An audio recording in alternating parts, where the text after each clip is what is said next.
Ladies and gentlemen, presenting Jared Allen for enshrinement in the Pro Football Hall of Fame is his father, Ron Allen.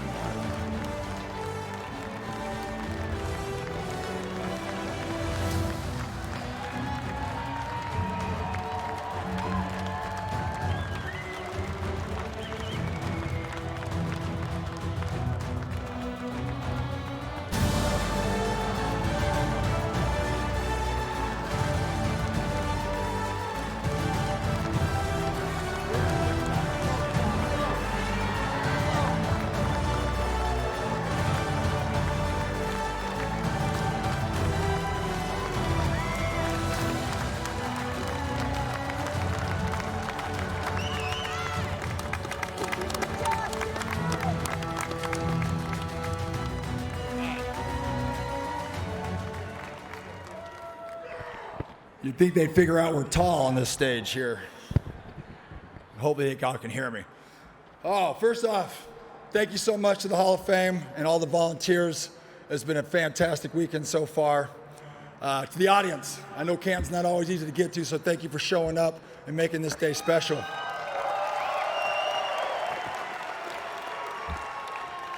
To every single one of these men on this stage wearing a gold jacket, it is an honor and it is a privilege to stand up here with you.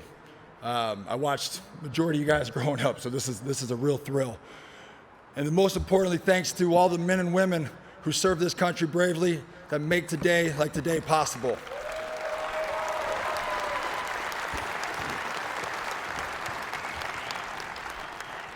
So people always ask, how did I get here? Why was I better than others? And usually, fans have really bad timing, and they ask these questions when you're at dinner or you're with your, watching your kids' sporting events. So I usually make some crap up. I make it up. I'm like, you know what? You got to eat 3 jalapeno peppers before every game because you got to have a burning in your gut. And I feel bad about that now because there's probably some kid out there with some serious gut issues because his dad was just jamming peppers in his mouth before every game. So my apologies for that. But seriously, so I was a PR marketing major in college. And my family and friends right now are probably wondering why on earth is a guy who dropped out of college twice talking about his college major? It's because in marketing and branding, there's a concept that calls sell your why, right? The what is your product. There's a million whats in this world, but the why is what makes you different. The why is your long game. It's what drives you to get up and take whatever steps necessary to achieve your goal. So my why can be summed up with 3 things. Fear, respect, and the pursuit of greatness. And when I talk about fear, I'm not talking about that type of fear that cripples you and makes you avoid something. I'm talking about that healthy fear of failure. That fear that motivates you to do whatever you can to succeed. That type of fear that lets you get knocked down and then realize you don't want to get knocked down again. So you pick yourself up, you learn, and you improve. And respect. I've only played this game for 2 reasons: the respect of my peers and the respect of those who came before me. I will never forget the day I got an email from Jack Youngblood telling me that he thought I played the game the right way. That to me is worth more than any All-Pro I've ever gotten.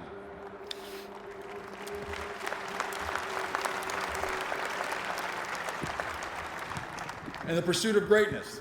When you respect something or someone so much that you want to honor that thing or that person by being the best you can possibly be.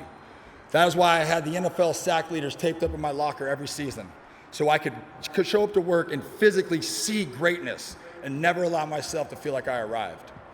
And now I apply this why to everything in my life, to my walk with Christ, to my marriage, to being a father. You name it, you got to have a why. So another fun fact about me is I love history. And I actually changed my major to history before I dropped out for the second time. Parents are probably wondering, we are not giving good school talks up here right now.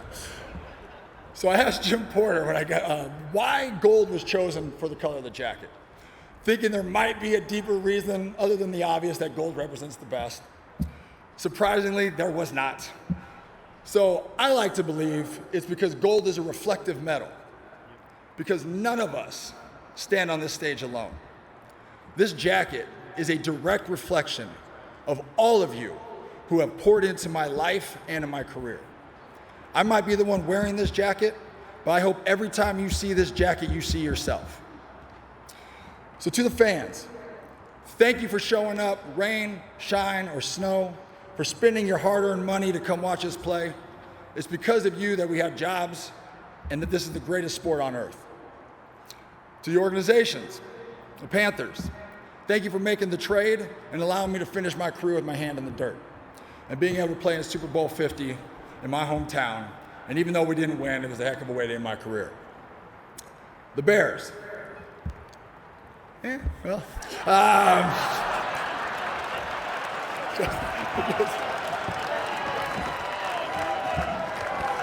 I'm teasing.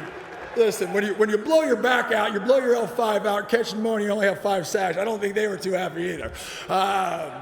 But you cannot have the game of football without the Hallis family. So thank you so much. And Kevin Warren, I love you. I wish you all the best when you guys play, except for the Vikings. So,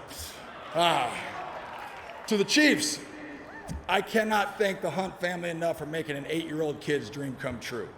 To be drafted to such a storied franchise was absolutely incredible. And I'll never forget the embraces that great Lamar Hunt would give after every single game. And it didn't matter if you were half naked or fully dressed, he was going to give you a big old bear hug and tell you he appreciated you. And of course, the Vikings.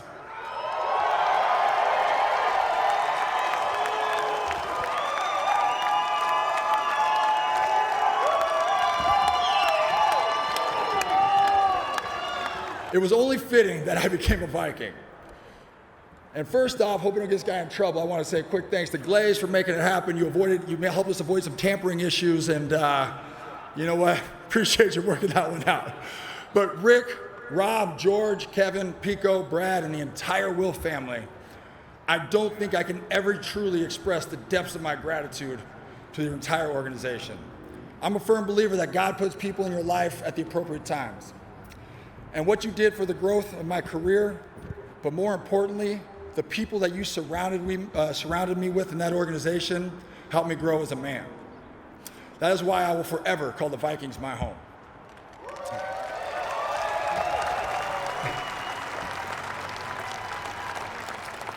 And to my coaches, and when you play for 4 teams, you got a lot of them. I repeated what I said earlier. This jacket is a direct reflection of all your efforts. I was blessed to have played for some of the greatest coaches this game has to offer. From Pat McGrady, my Pop Warner coach, to Mark Ray and Larry Lewis, my Idaho State coaches, who took me from outside linebacker and said, hey, why don't we try putting your hand in the dirt for a week? And here we are, 25 later, standing in Canton, Ohio. And then, of course, the pros. To be able to play for the likes of Coach Vermeil, Herm Edwards, Brad Childress, Leslie Frazier, John Fox, and Ron Rivera. My position coaches, like the late, great Bob Karmelowitz. Bob was a master of technique. We would spend countless hours talking about big bones on little bones and how to manipulate an offensive tackle to get where you want to get to gain fractions of a second in the rush. To Tim Crumry, who would, no joke, wrestle a toddler if he had to, just because that's what Timmy did. And of course, the Beastmaster himself, Carl Dunbar. You guys held me to a standard of greatness every single day, and I cannot say thank you enough because you got me to where I'm at. And of course, I can't leave out the greatest strength coach ever, the Colonel, Tom Carnegie. If you don't know him, get to know him, it'll change your life. So my teammates, I literally could speak for hours. I won't. I learned from Brett. 7 of them are wearing gold jackets, right? When you have to battle guys like Willie Roaf, Will Shields, Steve Hutchinson on the daily, you either get better or you get fired. That's the only 2 options you got. And I took something from each and every one of you. I have a scar on my ribcage from Will Shields. I took one, excuse me kids for this, but I took one of the best ass whoopings I've ever taken from Willie Roaf my rookie year. We were doing a half line drill back when you could still hit people in training camp. And I locked Willie out. Greg Wesley came down from the safety position, smacked Priest Holmes right in the mouth. Victory defense. Coach Vermeil was not having it. We had to do it again. So I hit Willie again. I went to lock him out. This time, for some reason, my feet were in the air, and he was driving me about 7 yards down the other way. He dumped me on my head, and when I tried to get up, he speared me in my back, and I knew right then and there was levels to this game. And if I could make Willie Roaf my friend and learn how to beat him, I would be all right in the NFL. So Willie, wherever Willie's at, appreciate you, Willie. I learned how to be a pro from guys like E. Hicks and Bonnie Holiday. Ty Law taught me the importance of rush and coverage working together. This jacket is a byproduct of not trying to be one of the best DNs in the league. I was just trying to be one of the best D linemen in our room. And of course, I had guys like John Browning and the Williams Wall. Pat and Kevin, man, you guys pushed me to new levels. And Kevin, I cannot wait to be sitting in these stands or on this stage when we celebrate you one day. You are a true, amazing player, my friend. And if it weren't for the guys like Ben Lieber, Chad Greenway, E.J. Henderson, Antoine Winfield, Peanut Tillman, Roman Harper, I mean, the list goes on and on and on, that always had my back, allowed me to play free up front, I would not be standing here today. I have no doubt that everybody on this stage would say the exact same thing.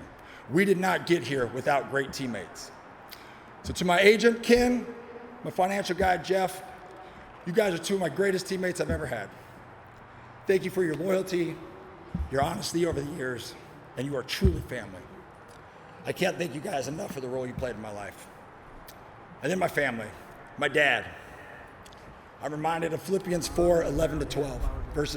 Philippians 4, verse 11 and 12. The verse reads, I'm not saying this because I'm in need, for I have learned to be content in whatever the circumstances. I know what it is to be in need, and I know what it is to have plenty. You never let circumstances, you never let circumstances affect your joy. You were a constant example of hard work. You taught me work ethic. And most importantly, your consistent belief in me gave me the confidence to achieve greatness. And I love you for that.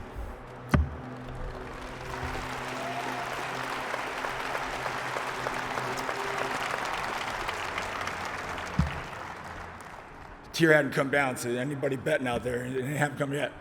And my mom, you were always a source of compassion and grace. Always there with a prayer, even when I was a complete knucklehead. And you never judged me, at least not to my face, so I appreciate that. My stepdad, Vic, whether you knew it or not, you taught me so much. You've been successful in everything you do. And by watching you, I learned about process. And if you have the right process and you take the right steps, you will succeed in anything you do. You're always well-informed, well-read. So that made me want to not be the dumbest person in the room, so I can appreciate that. And to my wife, I'm reminded of what Tom Lanphier said when we were going through our premarital counseling. He said the two most important decisions you'll make in life is one, whether you follow Jesus or not, and two is who you marry. Because there's only two types of people. There's boat anchors who drag you down, and there's people who elevate you. And you are a true game elevator. You're one of the smartest people I know. I am in awe of you every single day, and I love you more than life itself. To my amazing daughters,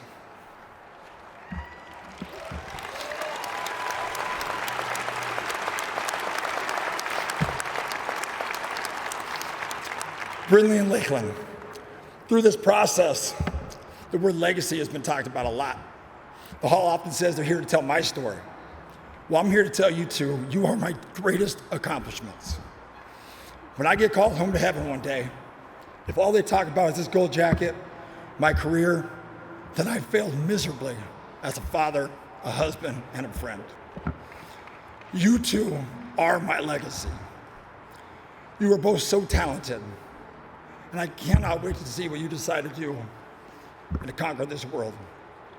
So always put Christ first, find your why, dream big dreams, and always pursue greatness in whatever you do. Thank you all, and may God bless you all.